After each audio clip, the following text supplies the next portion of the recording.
ก็เก็บที่เล็กของนาฬิกา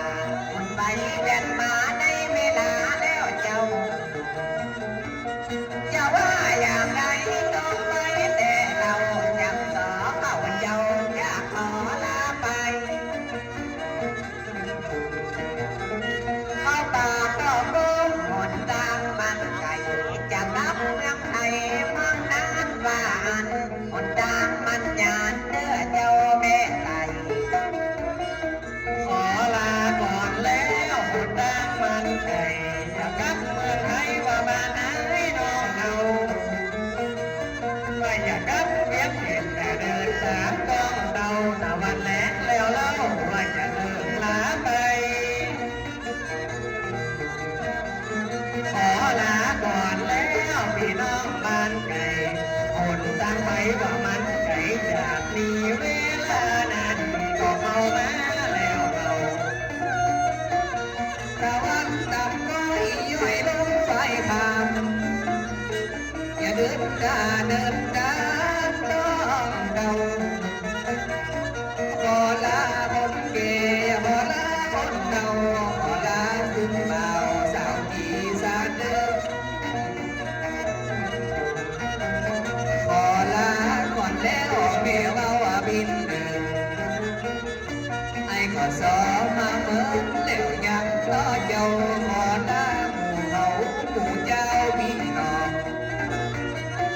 ลาเจ้าแม่ตุนลาเจ้าแม่เม็ดจังสอคำเม็ดจะขอลาก่อนน้องลาเสียงช่วยเสียงสอที่ได้มานั่งเล่นลาเจ้าแม่เลยลาเจ้าแม่เป็นจะกลับเวียนเห็นแม่อยู่ขอลาลาเจ้าแม่คำแม่หันมาหันตามันก็ถึงเวลาเข้ามาแล้วเจ้าอย่าลัดลอยลัดเขากลับไปบ้านน้องไห้วันนี้บ่ตาวันหน้าตากันจันทร์วันมีงานจะมาตั้งเบา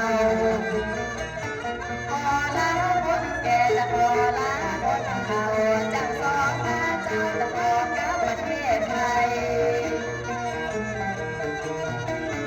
วันหน้ามีงานจะปิ๊กมาแหมใหม่จะกลับประเทศไทยแล้วยังตั้งอันจะไปเลือกตั้งในวันพรุ่งนี้ขอลาก่อนแล้วอย่าได้เดินทางไกลอย่าปิ๊กเมืองไทยหนีไปเลือกตั้ง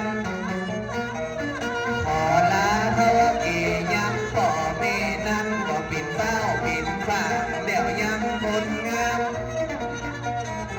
วันหน้าวันตาเอาไปว่ากันอย่าด่าปล่อยด่าลามแล้วยังใจโม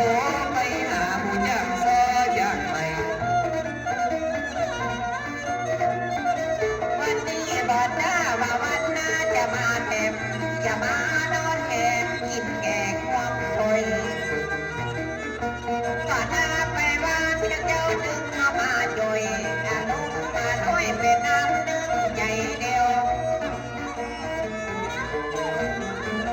เอากันเป็นก้อนว่าเอากันเป็นเดียวปันไก่เล่าเดียวยังบ่มีผ่ากันวันหน้าปะกันเด้อเจ้าแม่เลี้ยง